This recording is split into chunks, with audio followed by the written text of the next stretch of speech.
Welcome to the last plenary talk of the NR program that we organized, which also happens to be part of the joint ICTS-IISc colloquium series. Speaker for today is Sukanta Bose, who is one of the, he's sharing his time between IUCA and WSU. And he's an expert in data analysis. And what he's going to talk today is about what can we learn from the second generation gravitational observations. Over to you, sir. So I mean this to be relatively informal because we have had 9 talks already over the last 2 weeks, which has left little for me to be to be covering. But maybe there will be some new things I'll be able to share with you in this talk. So let me in fact repose the topic as a question in this form, namely what can gravitational wave observations tell us about our universe? Frequently do compact objects like black holes and neutron stars form in galaxies? Do their rates vary from spiral galaxies to elliptical galaxies? What kind of mass distributions do these compact objects have? We already have some of these answers from electromagnetic observations. We would like to see what gravitational observations would tell us about them. What kind of spins these objects would have? So what are the demographics in the mass spin space? That's the second bullet here. Then, although there is maybe tentative claim that people have finally discovered an intermediate mass black hole with a mass of few to several hundred solar masses. That is not completely confirmed yet. It's a relatively recent result, and it will help to make more discoveries like this and for that field to mature.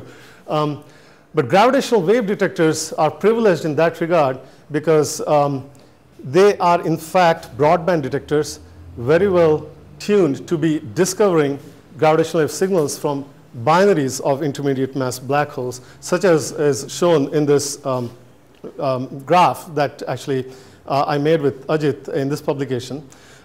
This is a bit busy, but if you focus on this thin black curve, that shows how the signal to noise ratio of compact intermediate mass black hole mergers would dump in our advanced LIGO detector as a function of the total mass of that binary. And this peaks at about a total mass of a little over 200 solar masses. So if you had an equal mass system with about 100 solar mass for each of the component mass, then the signal to noise ratio the advanced LIGO detectors will have from such an object at a distance of 1 gigaparsec is over 100. So we don't need a signal to noise ratio of 100 to claim detections. In fact, even if the signal to noise ratio is as low as something like 14, we expect that the false alarm rate at that kind of an SNR will be of the order of 1 in several thousand years. And that should be comfortable enough to announce a detection on. But if you lower the SNR requirement to that kind of value, then you notice that you gain in an order of magnitude. So, for at least a few gigaparsec, these objects will be very strong in our detectors. What about equation of state of neutron stars? That has been a topic that has been discussed by many of the speakers over the last 2 weeks, and I will talk a little bit about them from the perspective of what challenges data analysts will face in trying to pin down, let us say, the exponent on a polytropic equation of state describing neutron star matter, that is gravitating and radiating gravitational waves. It so happens that just like electromagnetic observations, even in gravitational wave observations, we have objects with known luminosities, which therefore can be used as standard equivalent of standard candles. In gravitational wave parlance, we call them standard sirens, and that will become clear in the next several slides. The reason is that these objects, we will actually pick up the signals in a broadband, as I mentioned before, from a frequency of about a few hertz to maybe a few tens of hertz up to several kilohertz. So basically in the audio band. And we will actually be tracking their amplitude, just like we do in a concert hall when we tune in or listen to different instruments producing their sounds. So these standard sirens, because we are able to track the modulation of the amplitude of these signals and the phase, we actually have the ability to measure what the masses are. The masses, of course, also determine the strength of the signal that we observe, along with the distance to the source. So there is a degeneracy between the mass parameters and the distance. But because the mass can be recovered from the amplitude modulation, we know that information in that way. And that then leaves alone the distance that can be determined by looking at the strain of these signals that we observe at our detectors. So we know the observed strain, and from the masses we can infer the luminosity, the inherent power output of the source, and by using the two, we can find the distance to these objects. And determining this distance does not have to take recourse to other intermediate ways of calibrating, just like we have to do for electromagnetic observations, where we determine the distance to some C-field variables in the nearest big galaxy, in the Andromeda galaxy, by actually knowing the distances through parallax of C-field variables within our own galaxy. Okay. And then build upon that. There are many other steps in that. You use surface brightness of galaxies to go further, the Tully-Fisher relation or the Faber-Jackson relation. There are many steps involved in the electromagnetic spectrum for calibrating distances all the way up to, say, type 1a supernovae, which then we use to measure the Hubble parameter, or more importantly, perhaps the equation of state of dark energy.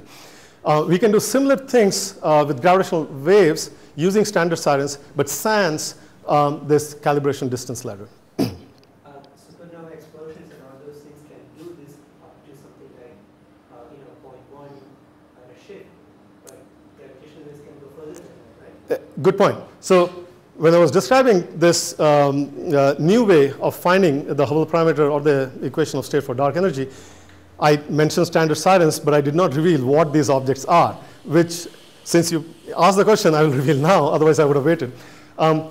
Short duration gamma ray bursts could, for example, serve as standard sirens for gravitational wave measurements, and provided the conjecture that their progenitors are compact object binaries involving at least one neutron star is true. Okay? Because then they are strong gravitational wave sources, and depending on the mass of the stellar mass black hole, say, in such a GRB involved, the distance to such objects could be up to several hundred megaparsecs from which they will be visible to us or audible to us. We'll talk more about that in the slides later.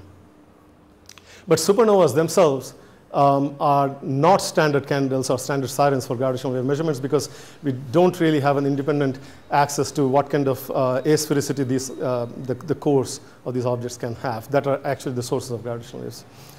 Plus, they are not going to be visible, in my opinion, beyond this local group, and that itself is stretching things a bit. I'll start out by giving you some results from past experiments, because I don't think we had a chance to talk about results in this workshop yet. And point out how joint observations can actually help unravel more astrophysical information, such as the nature of progenitors of these common electromagnetic or particle and gravitational wave sources.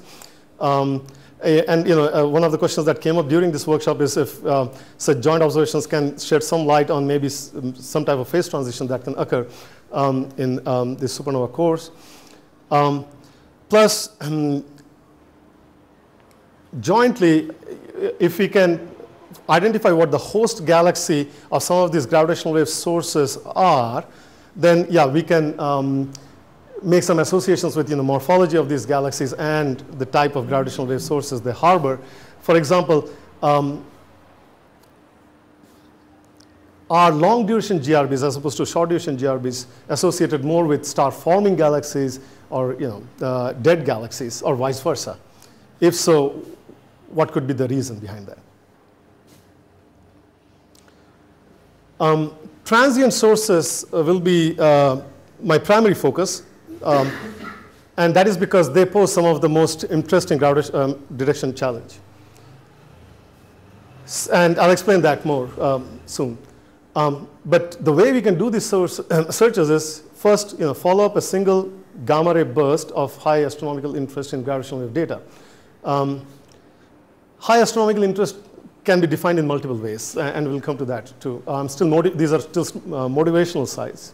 Second, gravitational science run or data taking run based follow-up of a clutch of GRBs say from the Swift telescope or Fermi or the interplanetary network of gamma ray, of satellites that have gamma ray detectors. Third, electromagnetic or neutrino data specific search for gravitational waves, for example, by looking at triggers registered by the ANTARES neutrino detector. Fourth, blind or all sky, all time low latency searches for gravitational waves, so where we don't know a priori of an electromagnetic trigger, but we therefore do a blind search in our gravitational wave data. But once we find something, we want to use that to trigger searches in electromagnetic observatories. And these better be quick searches so that the alerts we send out to the electromagnetic observatories can slew their scopes within perhaps seconds to catch a prompt afterglow or emission, or even an emission that is from a pre-merger phase, perhaps because of tidal disruption of a neutron-star black hole by resonant excitations. So about the neutrinos, so that actually going to depend on the energy. For example, if they are not going to be associated with supernovae, then no point in looking for gravitational wave counterparts for those, right? Well, there are other sources of neutrinos, high energy neutrinos that can be exciting. Because we have no idea where they are coming from. No, we are. So I'll talk about that too. Yeah. So you can triangulate and find a position for these sources or a patch of the sky that could also be visible to gravitational wave detectors. Past talks already gave us a good idea about what kind of gravitational wave strain we can expect from some of the strongest sources, which happen to be astrophysical. So I won't go through the details of this, except to point out that basically the power output depends on how much mass you can compress within a very small volume given by this big R, which gives the dimension of the gravitating system. So in this case, these could be two neutron stars, which at this moment are separated by, 20 kilometers, which means they actually have their surfaces touching. So this diagram doesn't do justice to that. But we are viewing this object from a distance of 3 megaparsecs. So from the periphery of the local group of galaxies. And these are about 1.4 solar mass each, so 10 to the 30 kilograms or so for each component. We are looking at the strain at a frequency of 400 hertz, which is not exactly at the sweet spot of our detectors, but close to it. So for these kind of values, you find that the strain our detectors will see is of the order of 10 to the minus 21, which is basically a change in length of the order of 10 to the minus 19 or so meters for these 4 kilometer long detectors.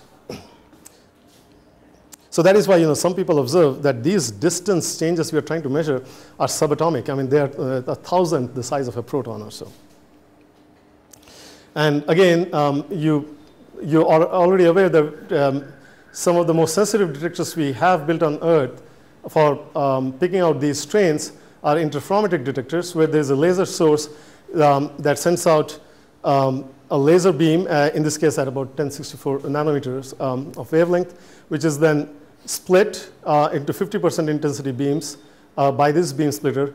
And then to increase the effective distance traveled by these beams, we bounce them in these Fabry-Perot cavities roughly about 100 times. And then they recombine at this other port to create a fringe pattern. And by looking at the change in this fringe pattern, we can infer what kind of gravitational wave is passing through the space between these test masses. And although these are broadband detectors with a sensitivity bucket for the strain between about 40 hertz to several kilohertz for the initial or first generation detectors, they are beset by various types of noise. There is just the statistical number counting noise for the photons arriving at the beam splitter, which gives rise to this short noise at high frequencies. And you can control it a bit. You can improve this by increasing the power of your laser. That's one way to do that. That reduces the square root of n error, where n is the number of photons. Another way is to introduce squeezing. So you used squeezed lights to transfer some of that number counting error into a different type of error. So basically, you can trade noise between, let's say, the amplitude of sensitivity at a certain frequency with the phase at the same frequency. So it comes at a cost. If you improve the photon short noise sensitivity, then that invariably reduces the sensitivity at lower frequencies, unless what I recently learned at this Beijing workshop a few days ago, you introduce something what's called as frequency-dependent squeezing. That's technologically right now very challenging, but future detectors could have it, not in advanced LIGO, but maybe in third-generation detectors. In the mid-range, we are affected by just the radiation pressure noise. So increasing the power of the laser helps the short noise, but it actually hurts the radiation pressure noise.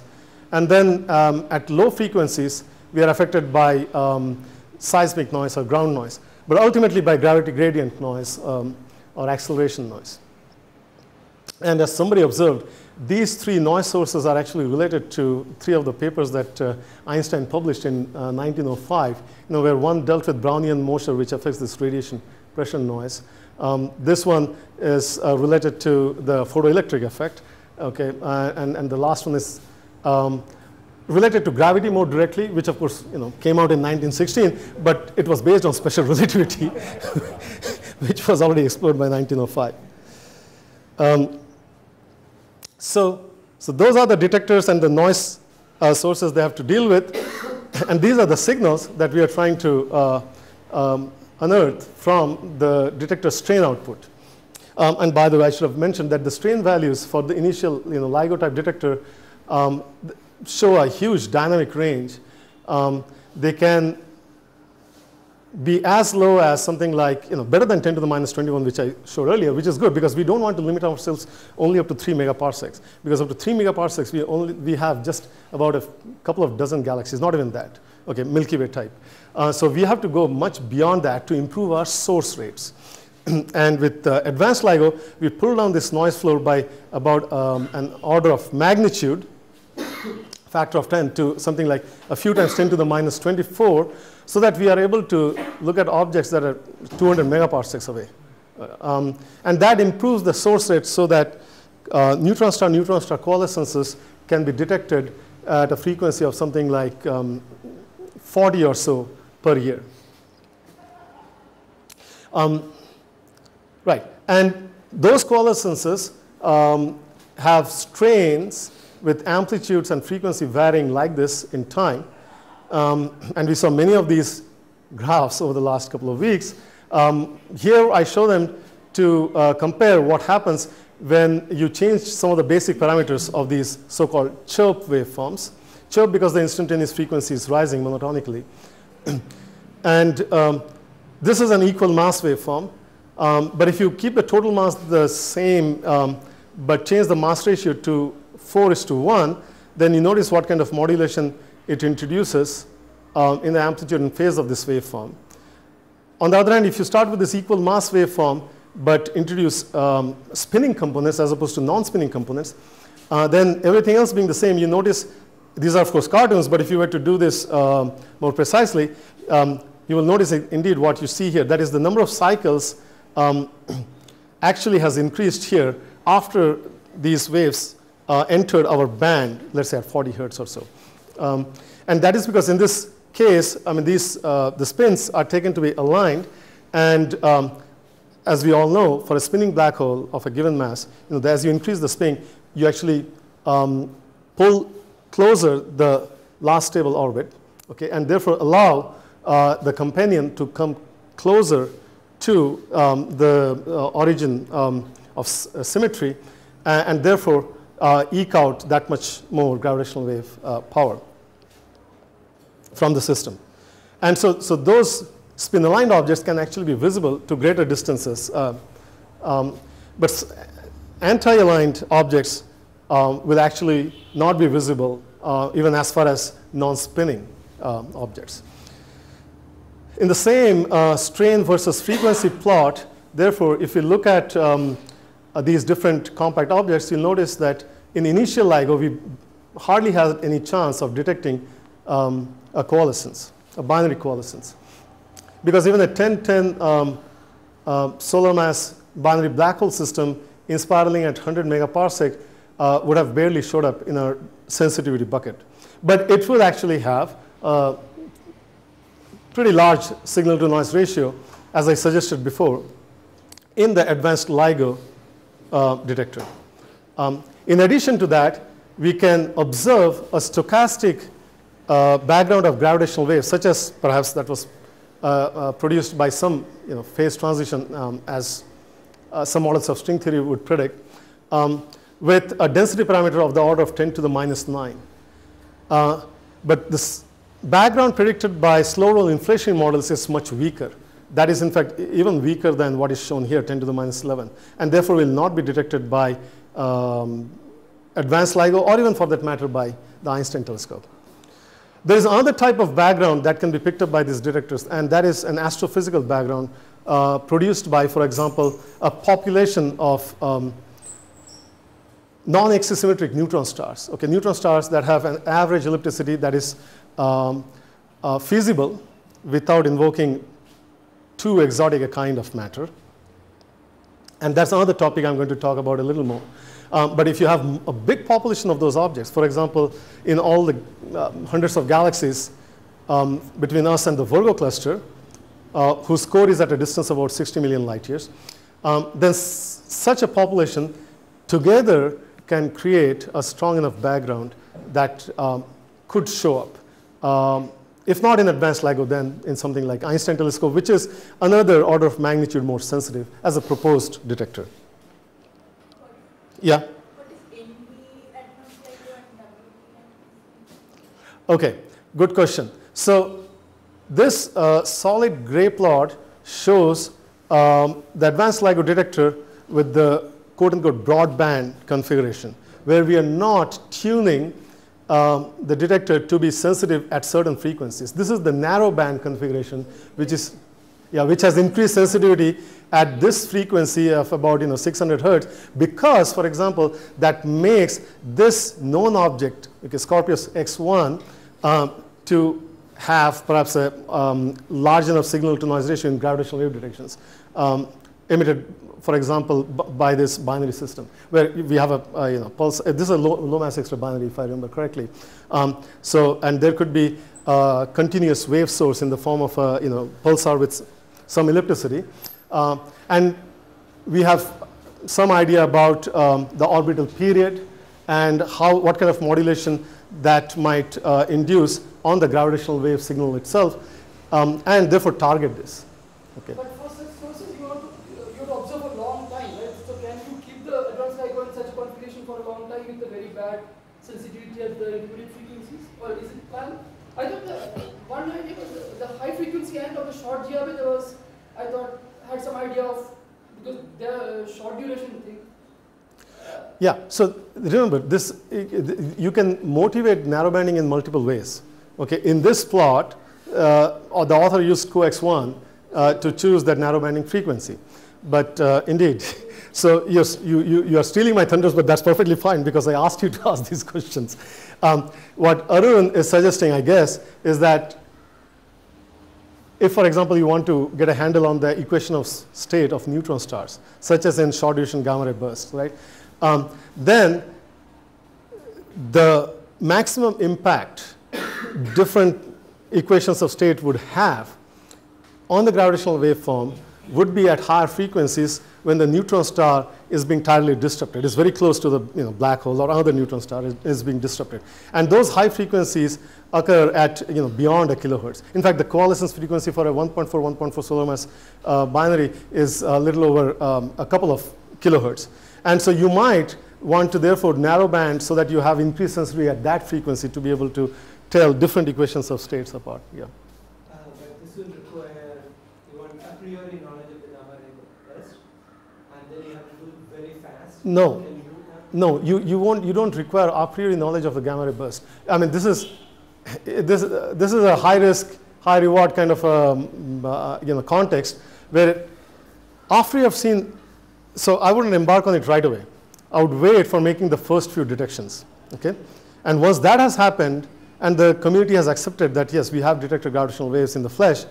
Now suppose the next emphasis automatically has to change to doing astrophysics, right? And so that is where you can make that argument and say, well, let us just narrow band this at a high enough frequency where we know neutron star binaries would coalesce. Okay? I don't know which one will, but we'll just keep observing with this kind of a configuration for detector. And it will not be counted by a GRB because you will not get time to shift. No, technology has not advanced, and I don't think will advance even by Einstein telescope's time. So not in the next decade or so, to be able to tune this on the fly. Yeah. So, okay, moving on to some results. I mean, these are all null results so far because, as I showed before, we don't expect high enough rate of sources. But even though they are null, I will try to point out wherever applicable what astrophysical information they were able to provide. So starting with this GRB that occurred in February of 2007, this was actually discovered by the Interplanetary Network, and as I mentioned, this is an array of networks in the planetary system that uses triangulation to create error boxes around GRB triggers they find in coincidence. And so the IPN network was able to determine with, at the level of 3 sigma that the error box in the sky for the location of the source actually overlapped with the Andromeda galaxy. So, and because Andromeda is close enough to us, it begs the question that if it is related to a compact object coalescence, then gravitational waves should be observable from this detector with the initial LIGO sensitivity. Because this happened when the 5th science run in the LIGO detectors was on, and that run was conducted with initial LIGO sensitivity. So electromagnetic localization overlaps with M31 at 770 kiloparsecs. Okay, that is the question we are asking for the progenitor. If it is not a compact binary coalescence, then there are alternatives that can create that kind of a gamma ray output, for example, in the form of a soft gamma repeater. Expectations were, okay, a neutron star binary or a neutron star black hole of stellar mass in spiral in M31 was close enough to be audible in LIGO detectors. But these detectors, what I did not reveal to you in this talk, but you perhaps heard elsewhere, although they're not telescopically narrow in their antenna pattern, that is, they're broader, but nevertheless they're not isotropic. So their sensitivity in the sky actually varies as a function of the location in the sky. And for at that time, at the time of this GRB or an SGR, the sensitivity to the sky of these detectors, the 2 detectors in the Hanford location in Washington State, was about 0.3. Okay? What does that mean? That means that since the range of these detectors were respectively 15 megaparsecs and 7.5 megaparsec, okay, that antenna factor tells us that objects at distances of over 2 megaparsecs would have been detectable by these initial LIGO detectors. The third expectation is that if this is actually a soft gamma repeater, then if the total isotropic energy released is less than 10 to the 46 ergs, then we can exclude some SGR models, primarily exotic models. I mean, SGRs are not the most energetic events in the universe. Typically, their energy output is expected to be less than 10 to the 40 ergs. Okay? But there are some exotic models that would suggest that the energy output can be more than 10 to the 46 ergs, provided that we assume that they emit their radiations isotropically.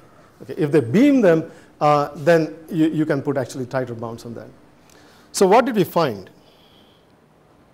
We found that since we actually did not detect a gravitational wave from that time in our data, we ruled out a binary merger, a compact binary merger, to be the source of that GRB with greater than 99% confidence.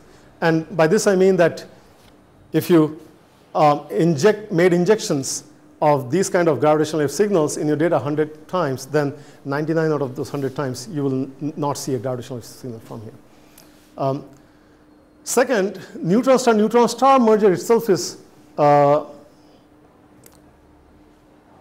expected to have happened at a distance of, actually, yeah, so with 90% confidence we know that it did not happen within a distance of 3.5 megaparsecs. So that's an exclusion distance. It must have been at least that far or farther because we didn't see a signal from this object. Third, we did not rule out the possibility of an SGR in M31. We bounded its energy to be about 10 to the 51 ergs. Now, this is not an astrophysically interesting result, but for completeness, we mentioned it. I mean, I'll admit that astronomers would actually scoff at this result because they have other ways of telling us that the energy of SGRs should be much less than this. Yes? So then you follow-up of this in electromagnetic, usually we can do that, right? So they had this, Was there an optical follow-up this can react? To the best of my knowledge, there wasn't. radio can have that too. Yeah. Archive the DLA data. Right. Or let me, I think a better answer is that if there were any follow-ups, they did not find anything from that part of the sky. And even if did not find it or something? No. Well, sorry. You're talking about? No, the Swift at that time was not around? It was around. But he did not register. No, Yeah, no. so 3 sigma. And then that is why, this result came out in 2000. Actually, this was a relatively quick turnaround. Within about a couple of years, we were able to get these results. We actually would like to do it quicker in advanced LIGO. But this was the first time we did this kind of an analysis. Once we did it, we were able to repeat it on another GRB from actually an earlier time. But we already had the technology, so it was not difficult to visit or revisit archive data to do this sleuthing work for GRB that occurred in 2005, again in the local group in M81. But here, I'll cut to the chase and give you the final result. This again is a spiral galaxy, like the Andromeda galaxy. It's somewhat further away at about 3.6 megaparsecs. We didn't observe a gravitational wave signal from it, but based on the noise in our detector, we could tell that, okay, gravitational wave energy at most could be up to this level in strain. From that, we can then infer an energy bound, and this was even worse at 10 to the 51 ergs. Short GRB or the first one was really short, I remember. The first one was short. In this case,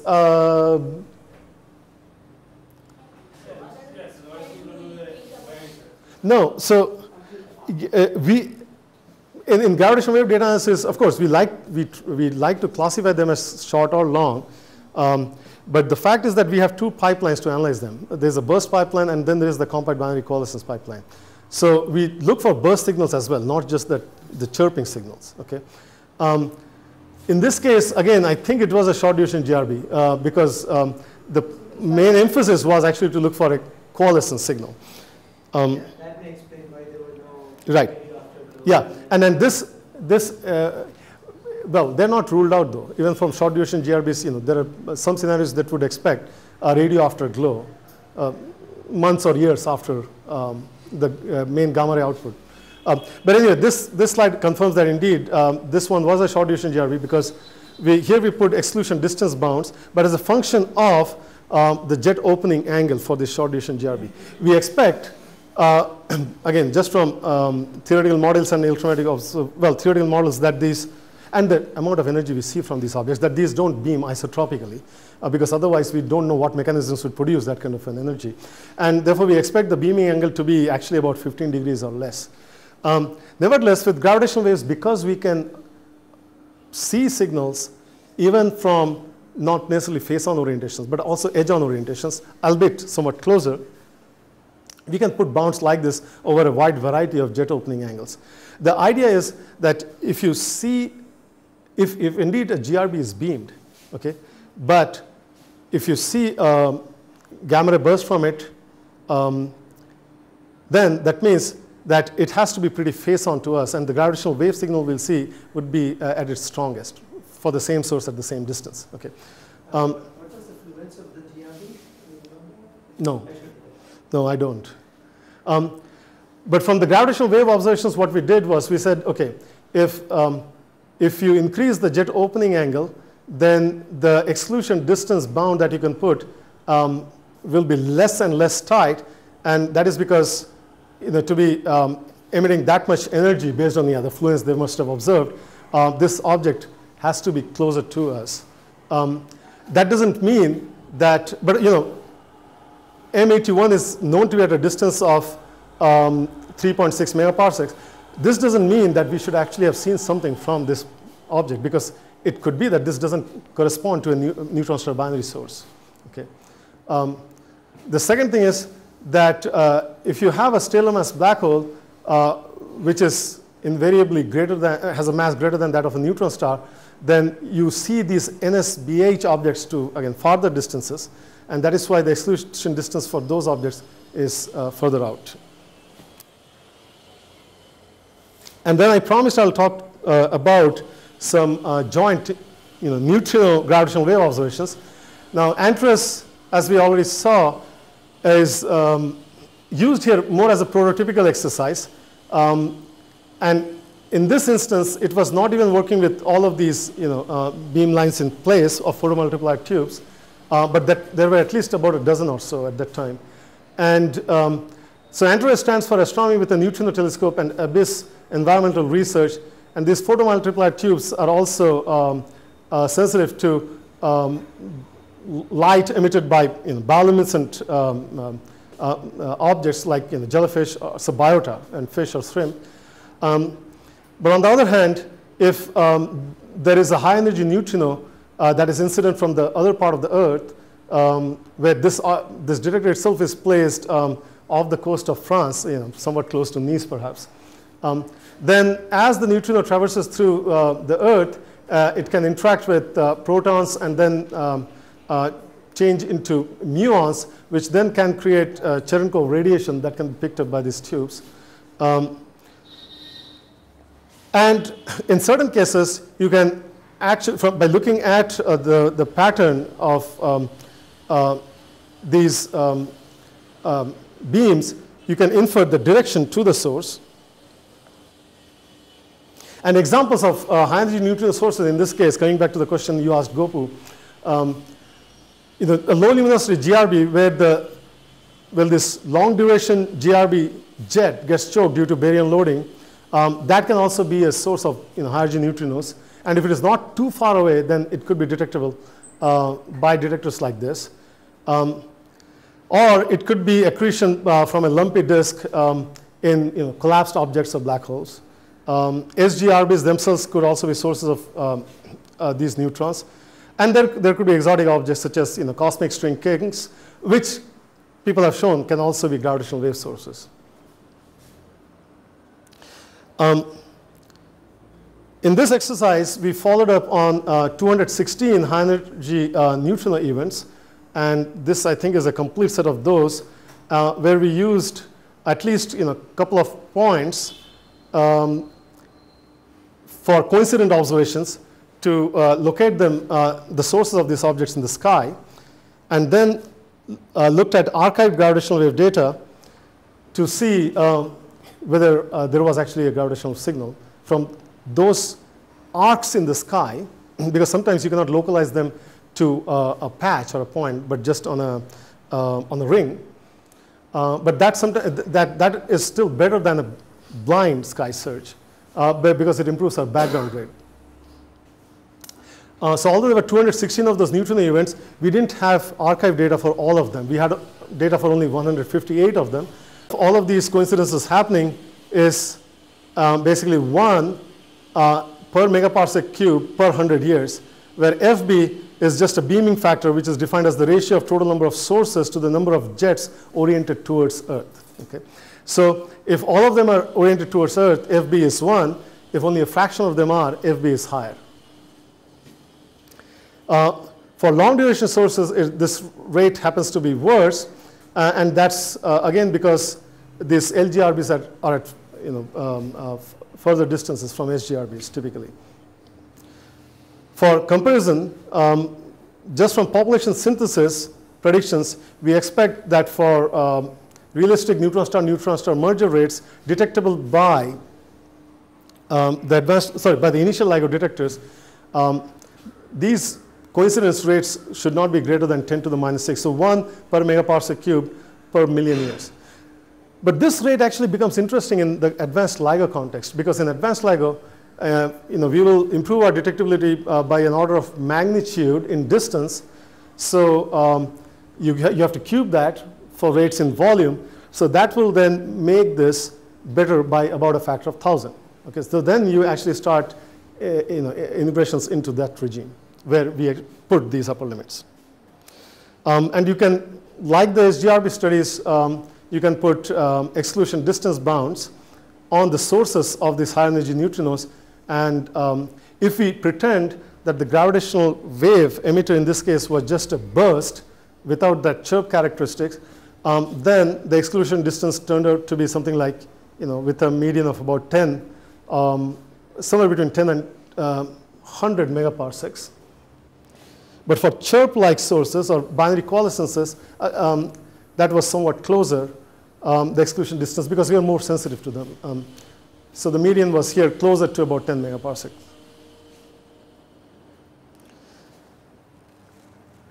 What are the future challenges? Of course, we want to improve upon these results and, in fact, make detections. But once we have made the detections, we want to do astrophysics, so do parameter estimation. To do parameter estimation, namely find the masses and the spins, but also things like characteristics of the progenitors and the host galaxies. It helps to have complete waveforms and not just the inspiral waveforms which are produced by post-Newtonian theory. Of course, post-Newtonian theory is important in informing us about the initial conditions that these numerical codes can use to produce the merger ring-down waveforms. But eventually, we want to quote-unquote stitch them to have these complete waveforms. And that hybridization becomes that much more important when we are looking at heavy objects. That is because heavier the object is, or the more massive it is, the lower the frequency at which they emit these waves or coalesce, okay? Which means that we will have fewer cycles of these inspiral signals in our band. And these fewer cycles will get a larger fractional signal-to-noise ratio contribution from the merger ring-down phase, which is dominated by what numerical relativity gives us. So keeping that in mind, in this paper, we explored how accurately we can deduce or measure the values of the mass parameters, for example. And because, well, so in this plot, we find that the total mass, so M1 and M2 are the component masses, big M is the total mass, and we introduced this dimensionless mass parameter called the symmetric mass ratio, which is the product of the two component masses divided by the square of the total mass. And then finally, we define the chirp mass here, which has dimensions of mass. It goes like this dimensionless quantity, the symmetric mass ratio to the power of 3/5 times the total mass. The reason this M chirp, or the chirp mass, is introduced is because that is the mass dependent quantity that gravitational wave detectors can measure the best. And that is because this predominantly determines the duration for which this chirp signal resides in our sensitivity band.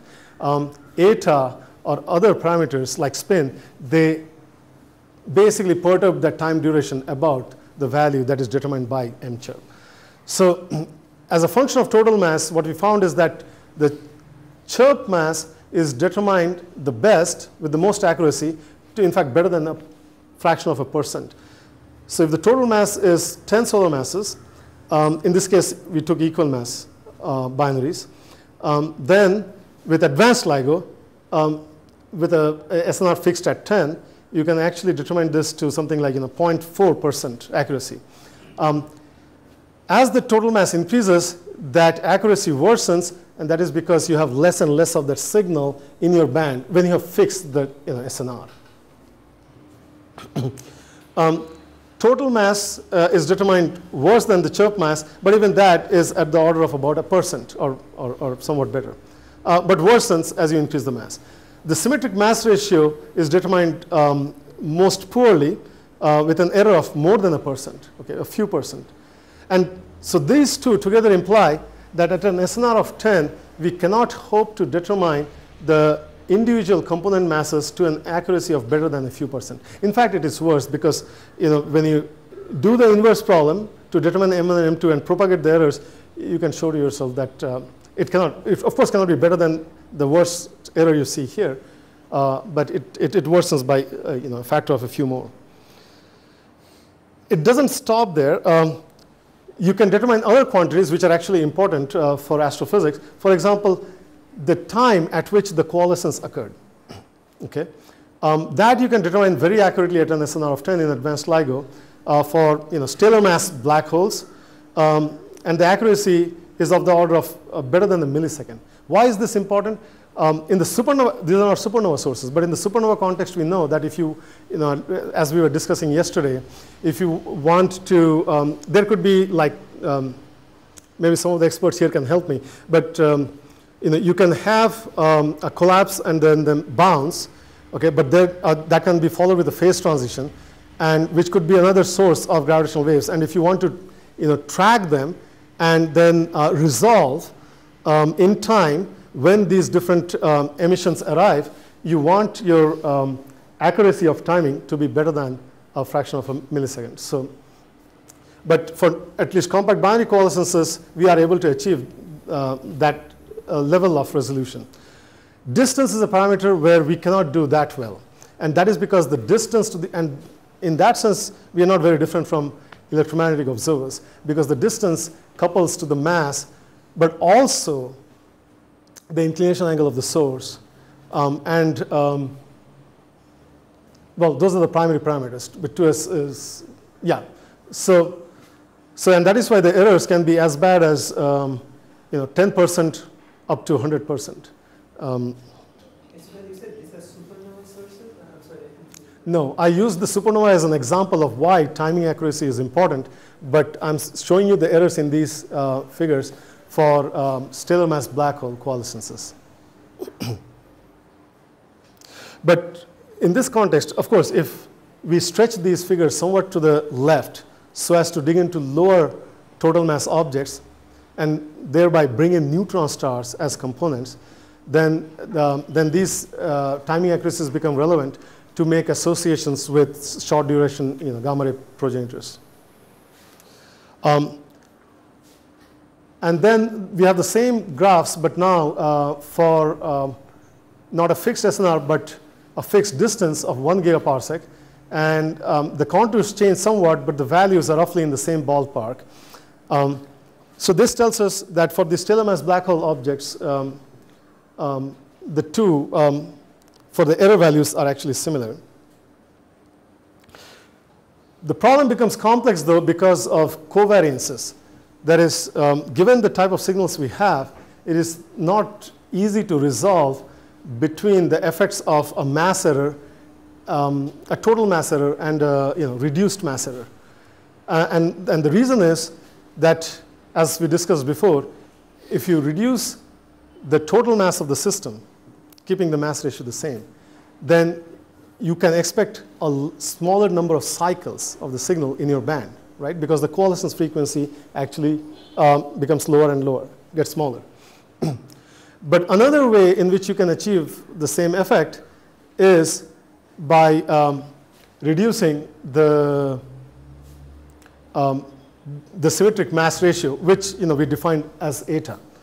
So what it means is that suppose the signal that was injected was at that point, and this is independent of the total mass and eta. That is because, well, this is where the error is 0.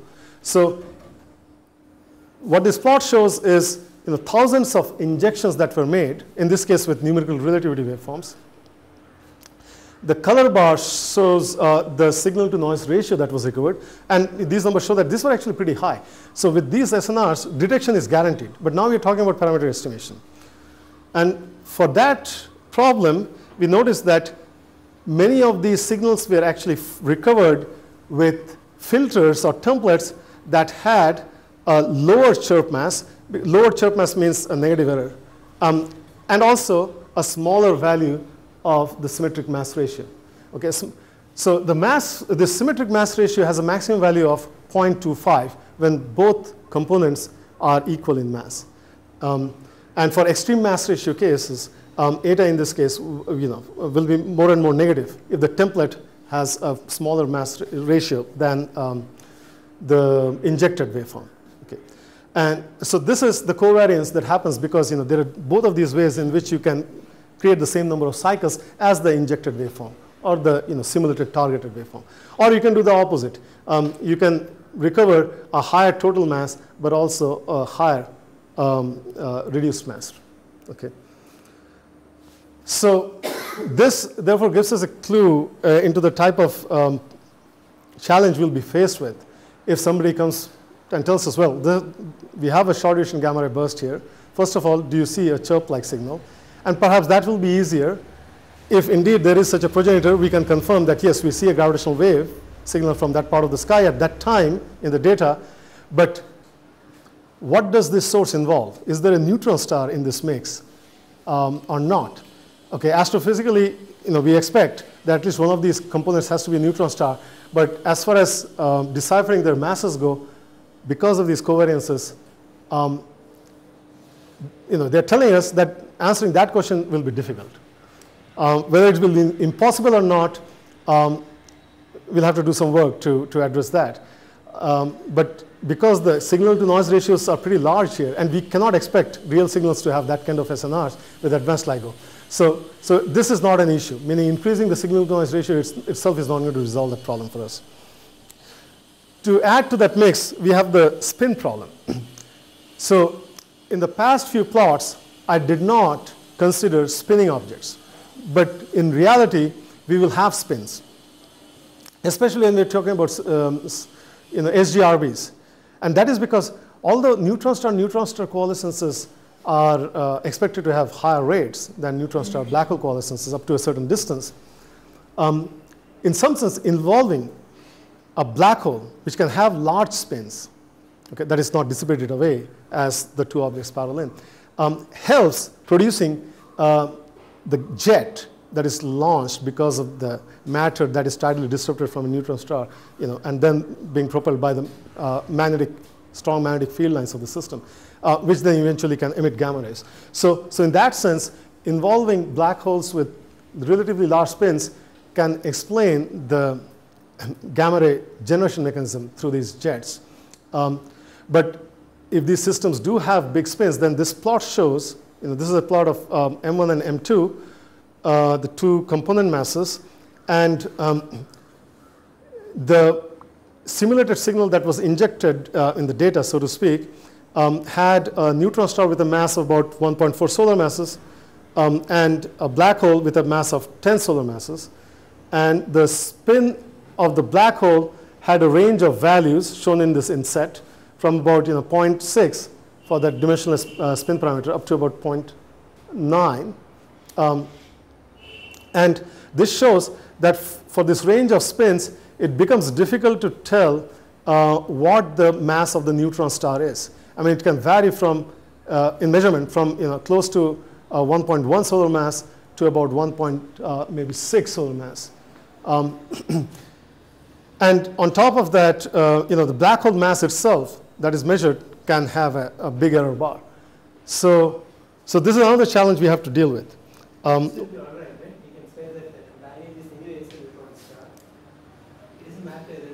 In this case, this is one of the better figures. You're right. In this case, the way the values are chosen, this system won't face a problem.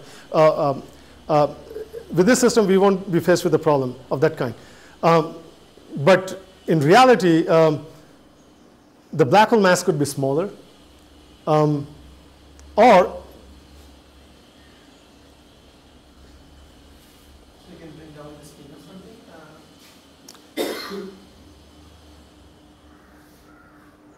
oh, actually, so this is the 1 sigma error, and that is, I think, the 2 sigma error. So we start running into problems here because, well, it won't be clear whether the second object is a neutron star or a black hole. Okay, so if you're more comfortable with 2 sigma error bars, then it will be difficult to resolve what the components are. What about the equation of state of neutron stars? So here I show a simulation which I've taken from Matt Dewey at Washington State, where a neutron star is orbiting around a black hole, and we show just the last few cycles of it. And you see how it gets totally disrupted. And our processes occurring in the tail of that material could be source of a kilonova. But then eventually that matter falling into the black hole, or some of it escaping through the jet, could launch a GRB. In this case, the mass ratio was chosen to be 3:1. And the equation of state, these were polytropic, and the exponent was taken to be 2, where gamma is basically, so it is, so the pressure is proportional to some power of the density, and that power is taken to be 2. And the new physics that has been tested after the simulation actually is neutron star cooling. Magnetohydrodynamics is still under development. But what this simulation tells us, if you could come, I'm not sure whether I can play it, so let's see.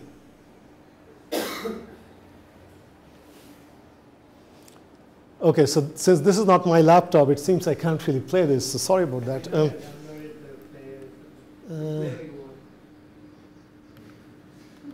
No. Okay, well, but the basic physics is the following. If the equation of state of the neutron star is stiff, which means the pressure support is stronger for the same density, then tidal disruption can actually happen more extensively than a softer equation of state. Okay? So in other words, a neutron star with a softer equation of state will come closer to the black hole without getting disrupted. And therefore, the chirp waveform will be cleaner for the softer equation of state than the stiffer one. And what is the? No, so this particular simulation does not have the neutrino cooling included. No, so there is no supernova here. This is just a binary merger.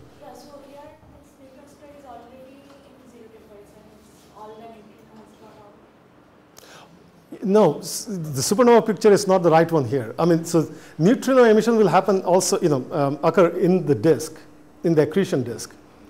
And then the accretion disk has to cool just through emission of neutrinos, because I think photons would be trapped. But that effect has not been accounted for in this simulation. But the authors assured me, in fact, actually right now they have a publication where they have considered this. So there are some changes in the evolution, but the basic physics about how stiff and soft equations of state behave, that has remained qualitatively unchanged. Okay. So can I understand this in the sense that after the merger, there will be a delayed formation of the final black hole? So I'm coming to that. How much time do I have, Ajit? 5 more minutes? Okay. So I'll try to wrap up in the next 7 minutes. So the effect on the disk will be the following. The red curve here is actually for the stiffer equation of state, which can sustain for the same mass larger radius for the neutron star, in this case up to 14 kilometers. The softer equation of state would have a radius of 12 kilometers. And the disk's mass of the accretion disk as a function of time is shown for both of them. And you notice that the mass in the accretion disk for the stiffer equation of state is always larger, okay, than the softer one. And what effect that has on the waveform strain measured at a distance of 100 megaparsec, going from about 10 to the minus 21 to smaller values, is that the stiffer equation of state will actually not have much amplitude in its emission at later times, because the accretion disk is more diffuse matter as opposed to compact matter. Okay. And then there was another group led by Jocelyn Reid, who studied host of equations of state with the pressure versus density graphs shown here. But I selected only 3 of these chirp signals from their paper, going from soft equation of state in the bottom to a stiff one at the top. And you notice that indeed these chirp waveforms are closer to what you expect for point particle in spirals for the soft one, as opposed to for the stiff one, where the neutron star is disrupted well before the core of it gets to merge with the black hole. And if you were able to pick up these amplitude variations, okay, at high frequencies, at about a couple of kilohertz, then this is how we would distinguish between these differential equations of state. But the problem is that this signal actually appears at a frequency where we are dominated by the photon short noise. Our sensitivity is an order of magnitude or more worse than at the sweet spot, closer to about 100 to 200 hertz. So this itself will not be able to discriminate. However, if this modulations set in quite early on at lower frequencies, then we can build up that secular effect, and by that way distinguish between them. And this is one message that I got from Shibata's talk, where he suggests that this could be a possibility, although even they have to do more studies to be able to rule in it with more certainty. I think I'm going to end with a different way of inferring the ellipticity of neutron stars, and that is by looking at a population of neutron stars either in our galaxy or in the Virgo cluster. So this is just a simulated stochastic background that we can expect from millisecond neutron stars in our galaxy, and that, on the other hand, is just a patch in the sky representing the Virgo cluster.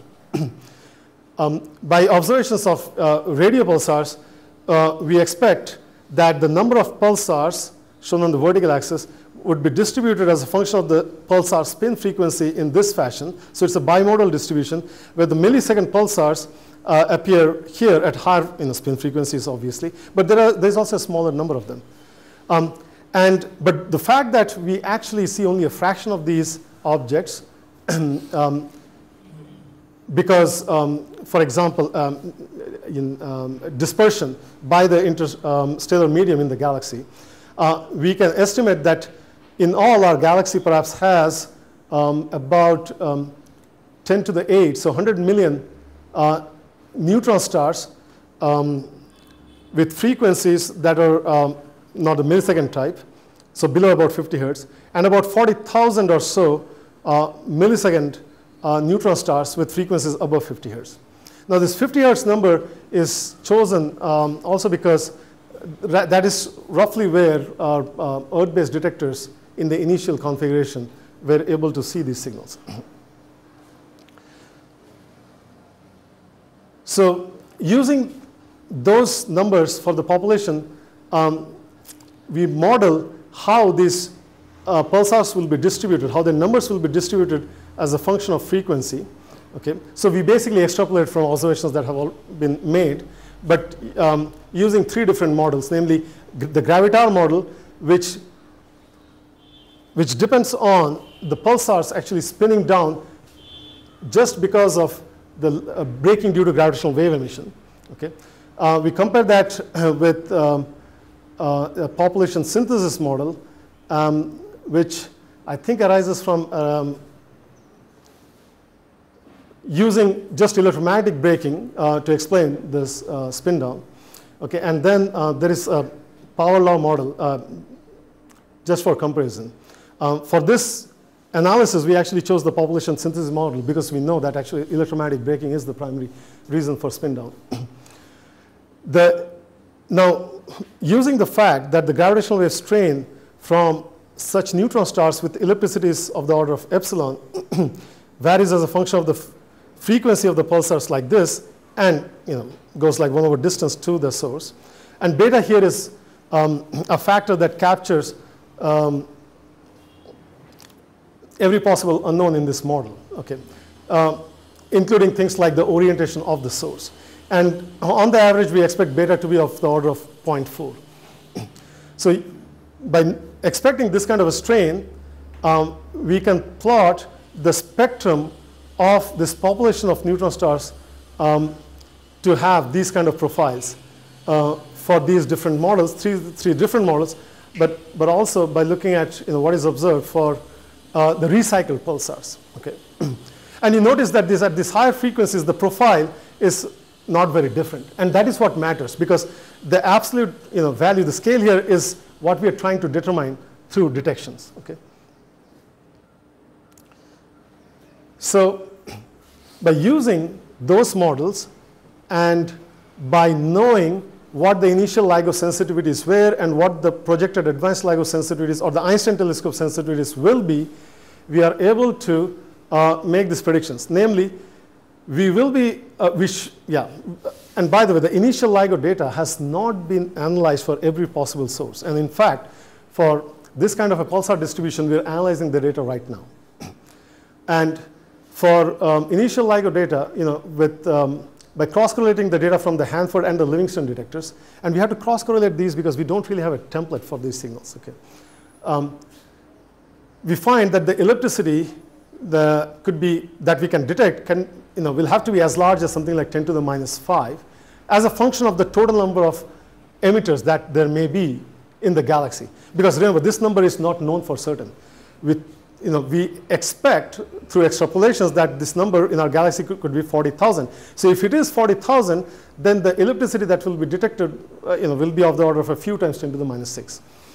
And all neutron star experts will tell you that that is too high, except perhaps some people who still like to entertain some exotic equations of state.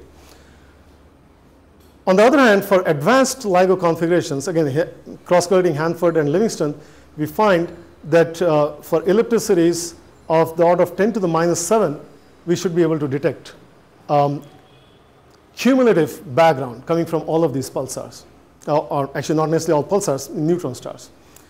Einstein telescope will be much better equipped because it should be able to detect neutron star ellipticities, average ellipticities of the order of a few to several times 10 to the minus 10. And I think that is where we really enter an interesting regime. Advanced LIGO could have come closer, and here, by the way, I don't want to make a case for keeping two detectors at Hanford, but suppose that were the case, because having the two detectors closer provides for a stronger cross-correlation analysis you can do, as opposed to putting them 3,000 kilometers apart. What this black curve shows is that for about 40,000 millisecond neutron stars, with an average ellipticity of several times 10 to the minus 9, you would have detected a gravitational wave signal from that population. Okay. So on that optimistic note, let me end the talk and take your questions. Thank you.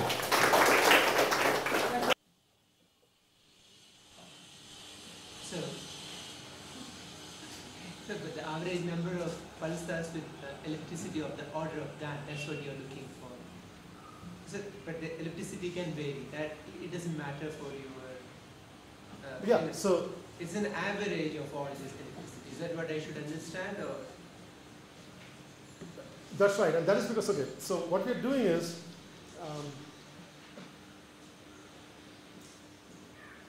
we are actually allowing for the fact that different pulsars will have different ellipticities and therefore different strains, right?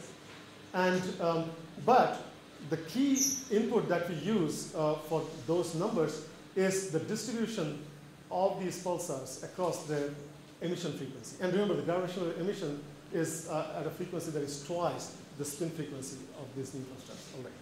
So this is an input. Yeah, if you vary this, then your average ellipticity will change.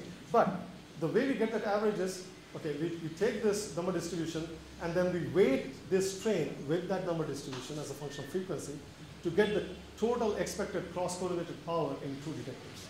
And then we integrate over a frequency range going from 600 to 1,000 hertz. Okay? So this average value is obtained by allowing for different ellipticities at different frequencies for the individual pulsars and then averaging them over the band.